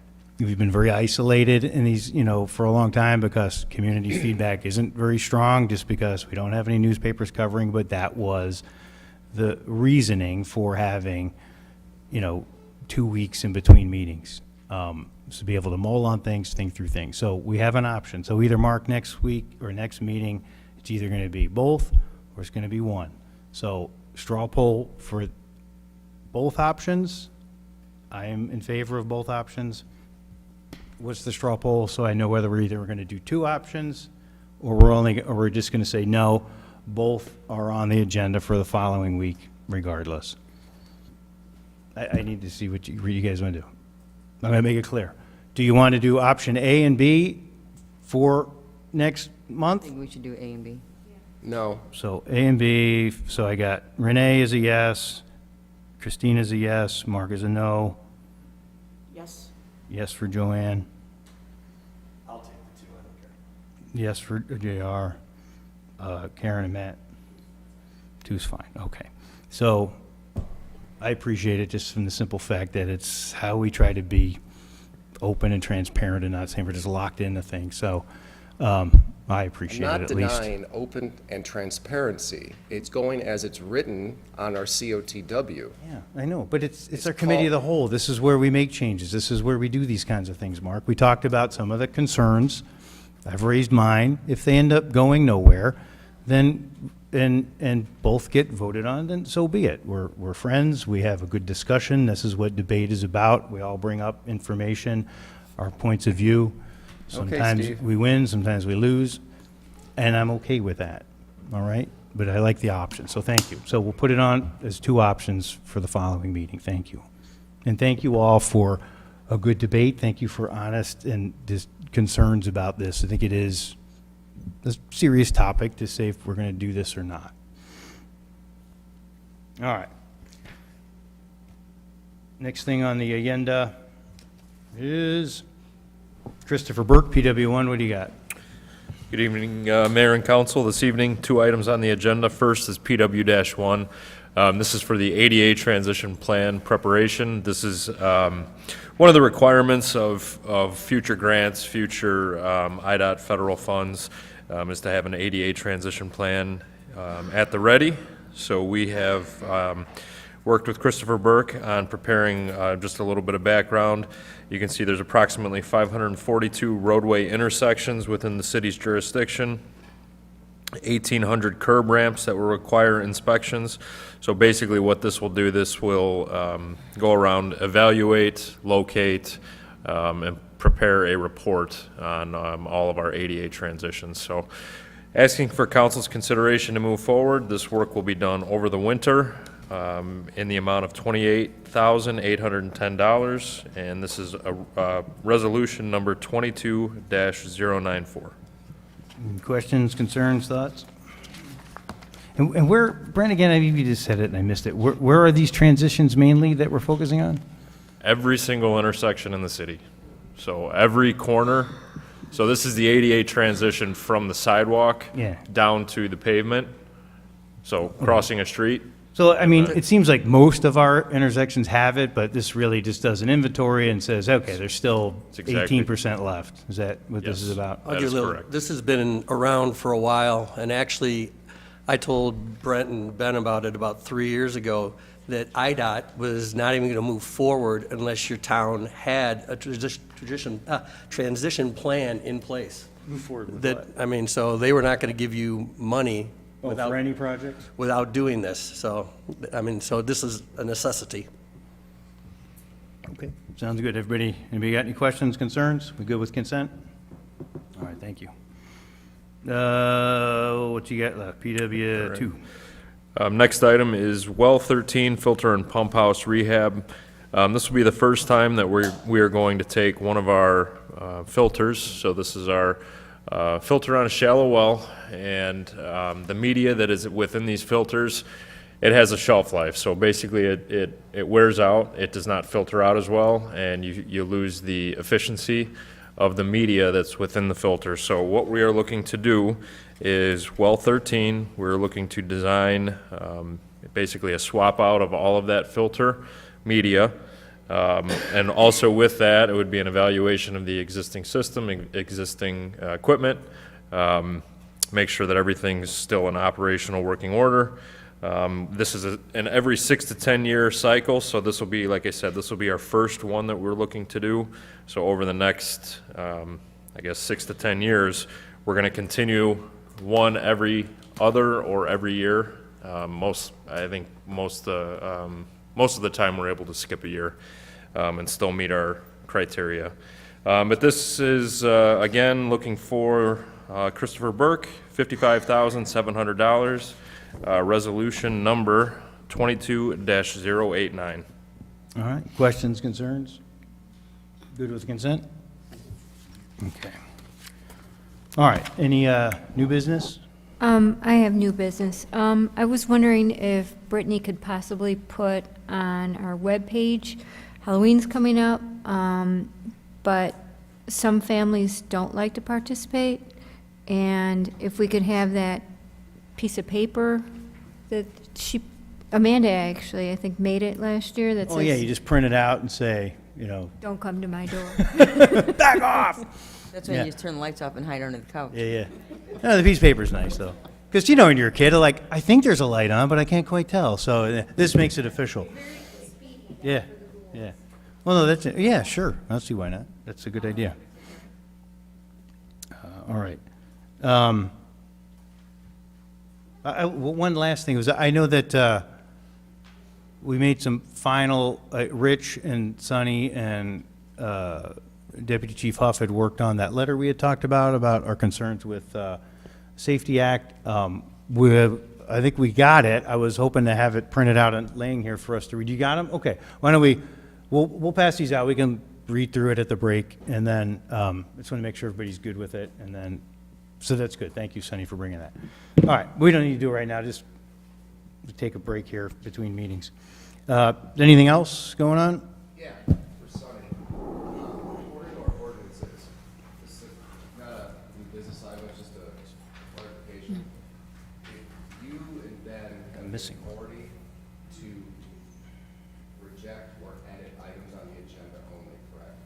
Well, we do discuss it during staff. So we do have staff meeting, we form agendas. If there are any agenda items that the member of the city council will want, or any items you want to discuss with us, please let us know. We will present that at the staff meeting and be able to put it up. No elected members of council can ask for other elected members' items to be rejected from the agenda. You mean like taken off the agenda? Well, if the agenda was already posted, any of the elected official has the ability to make a motion to remove an item off the agenda if they wanted to. That's been posted. Yeah, that's been posted. If you do not want to discuss it. Before, it's still fluid. Yeah, What it's you're still saying fluid, is yeah. you got, as staff puts together the agenda, it's It's out there. Yeah, Ben's out so right now, but you still have to comply with the Open Meetings Act, so you can't make any changes within 48 hours prior to the meeting. Yeah. But certainly, if the city council wanted to memorialize a process to put an agenda item, I know some other communities have it where, with the consensus of the majority of certain number of council members, you can request an item to be on the agenda, or if you want a better process, I'm sure that it can be improved, obviously. Right, 'cause I did look at our Yeah. job descriptions, and it's quite clear that no council member or elected individual can reject another council member's or elected official's agenda item for the next agenda before it's posted. Yeah. But That staff power- cobbles together the agenda. Which is- With the You're the ones three-step that meeting, make that yeah. decision Benny of and whether Sally. it should be. Yes. Yeah. Yeah, we usually, I'm sorry, I just want to make sure the petitioner knew what the process steps were. I stepped out for a moment. So agenda creation is usually administrator's responsibility along with the city attorney in my absence. And we usually collaborate on it every 2 weeks. The mayor attends staff meetings and usually gets the kind of early version of, hey, here's what we're presenting. A lot of that's just process steps. Lance's team goes through planning and zoning, so things come. But anyone could, any business could call us and say, hey, we want to petition the council, we would put it on. Usually the rule, and I don't know if you've covered this, 48 is 48 Yeah. hours before the meeting. So any council member could email me and ask me to put something on the agenda, and we'd be happy to put it, especially with the committee, the whole process. That's kind of the debate and committee version, the draft, so to speak.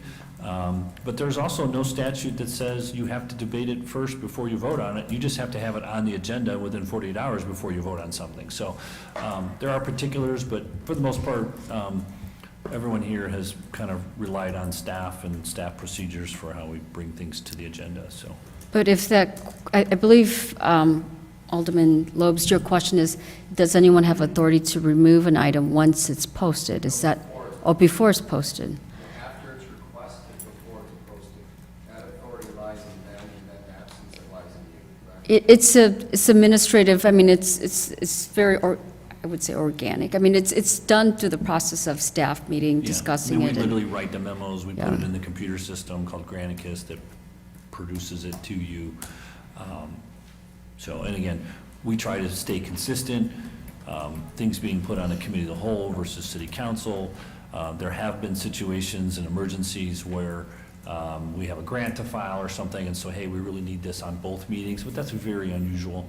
And again, we had, obviously, what you saw tonight was a lot of debate, so I think it was good to have a debate on it first, so. I don't know if there's any other questions I need to answer.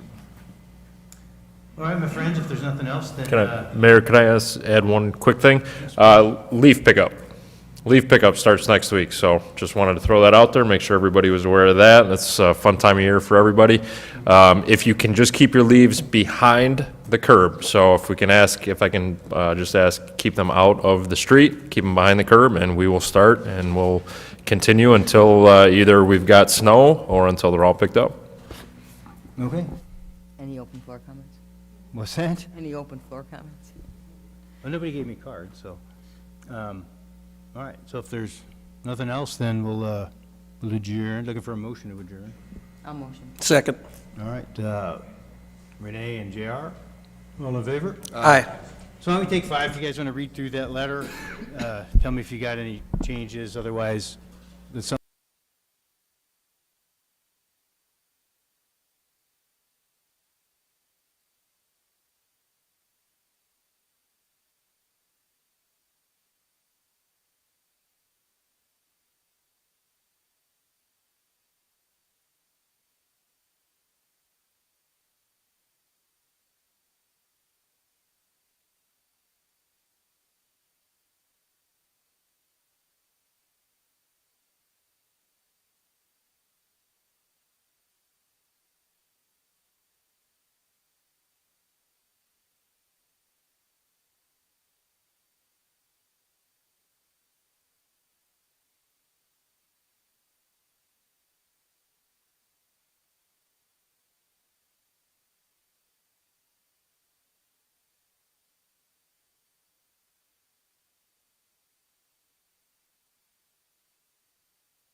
Yes, you can. All right, Saban. Bartleson. Lobes. Bergbauer. Galogly. Here. Karas. Here. Kostecki. Here. We have a quorum. All right, looking for a motion to have a consent agenda. Second. All right, Mark and Karen, all in favor? Aye. All right, so tonight we're looking for consent to approve Committee of the Whole meeting minutes from October 5th, regular city council meetings from October 5th, our payroll period ending October 2nd, the audit services with GW and Associates, Resolution 22087. We're looking for amending Resolution 22048 to replace Exhibit A for fire impact fees. There's the declaration of surplus items. There's Resolution 22091, which is the McDonald and Saddlewood, St. Charles, Aldi, Briggs, that whole water main project, final design with Christopher Burke. And then we have the 12th Street, Hamilton, Washington, also another design by Christopher Burke for water main replacement. So we're looking for approval on all of those items. Looking for a motion. So moved. Second. All right, we got Joanne and, so who's the other? Renee? Renee, can we have a roll call, please? You got it. Saban. Yes. Bartleson. Yes. Lobes. Yes. Bergbauer. Yes. Galogly. Yes. Karas. Yes. Kostecki. Yes. Motion passes. All right, looking for a motion to approve our bills from October 11th. So moved. Second. Mark and Christina. Any questions? All right, looking for a roll call, please. Saban. Yes. Bartleson. Yes. Lobes. Yes. Bergbauer. Yes. Galogly. I abstain. The city of Lockport is paying my employer for some fire hydrants. Karas. Yes. Kostecki. Yes. Motion passes. All right, next, we're looking for a motion to approve the Resolution 22093, which is the soft recyclables collection. So looking for a motion from that for simple recycling. So moved. Second. Christina and Karen. One question, I heard that we could designate a 501c3 to donate whatever money we make. Yeah, JR asked me a question about their profit status, and they are affirmed with the Attorney General's office that they're a profit company. But yes, the money that they collect is a small portion that comes back to the city. We could decide to do whatever you like with it. We could donate it to Lockport Resource Center. It may only be a few $100 a year, but that's something we can certainly do. We don't need to do that with a vote. You can just tell me to do that, and we'd be happy to do that. Okay, all right, I didn't know if it needed to be part of this, but, I mean, actually, I like that idea of the resource center, but we don't, It's up to council. if it's agreed on, great, if not, we could talk about that Or some other fish time. pantry, whatever you want, yeah. All right, well, let's just, we'll just do a roll call as it is. You got it. Saban. Yes. Bartleson. Yes. Lobes. Yes. Bergbauer. Yes. Galogly. Yes. Karas. Yes. Kostecki. Yes. Motion passes. Okay. Thank you. Anybody's got strong opinions on, where the money goes, a couple $100, just. Yeah, we can do a report at the end of the year and see what it is, right? And then we can allow you to tell us what to do with it, so. Sounds good. All right, next thing is we're looking for approval for the 3-year agreement with Arctic Wolf. They are the security information management platform, so. Yes, thank you. It's a Resolution 22096, please. I'll make that motion. JR, seconded by Renee. And any concerns, thoughts? All right, roll call, please. You got it. Saban. Yes. Bartleson. Yes. Lobes. Yes. Bergbauer. Yes. Galogly. Yes. Karas. Yes. Kostecki. Yes. Motion passes. All right, next is looking for approval for our fireworks and pyrotechnics permit for Hell's Gate. So, well, Ben, you probably want to explain this just a tad. Yeah, if you don't mind. So I'll make a motion first for approval. I'll make that motion. All right, JR Second. and Matt. All right, why don't you explain to everybody? Thank you, what Mayor. This was a last-minute item we added to the City Council Direct for Action, Resolution 22097. Basically, the Illinois Fire Marshal had inquired about the Hell's Gate Haunted House. Each year they operate and they have pyrotechnics and some outdoor fires and things like that. The Fire Marshal from the state had requested that the city wanted to have us permit those items. So we sent out our building inspector, and our local fire department inspector went out. They're very comfortable with what they're doing. They have plenty of confidence, no objections to continuing the show as they do it with the pyrotechnics and fireworks, or it's not really fireworks, but it's a propane gas ball thing. Anyway, but they came in like at, 3:30 on a Friday, of course, so we threw it on here. Again, the Lockport code does allow for this, and anything combustible or explosive composition needed to have a permit. We used our special event permit. It doesn't have a category for fireworks, but we kind of created one, and we amended to include the bond and insurance requirements. So this resolution will be having the city council approve an event permit for pyrotechnics for the haunted house. All right. Any questions? All good? Then we'll do a roll call. You got it. Saban. Yes. Bartleson. Yes. Lobes. Yes. Bergbauer. Yes. Galogly. Yes. Karas. Yes. Kostecki. Yes. Motion passes. All right, and last we have approval for the concept plan for the gas station, gas and wash at 143rd and Galver, so we're looking for a motion to approve. I'll make that motion. All right, JR, and was that Mark? And Mark.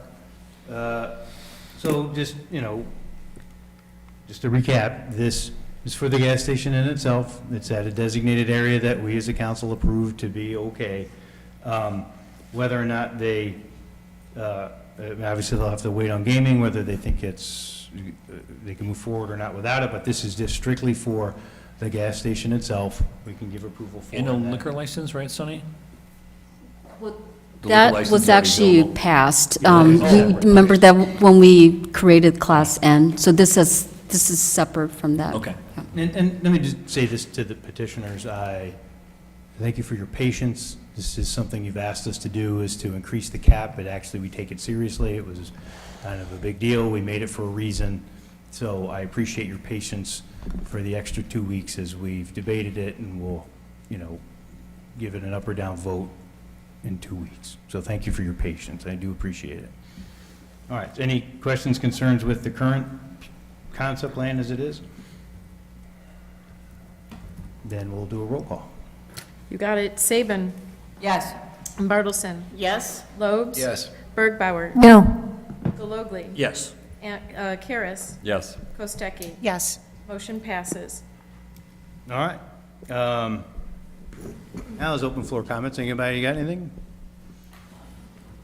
If not, then we'll do a motion to adjourn. So moved? Second. All right. All in favor? Aye.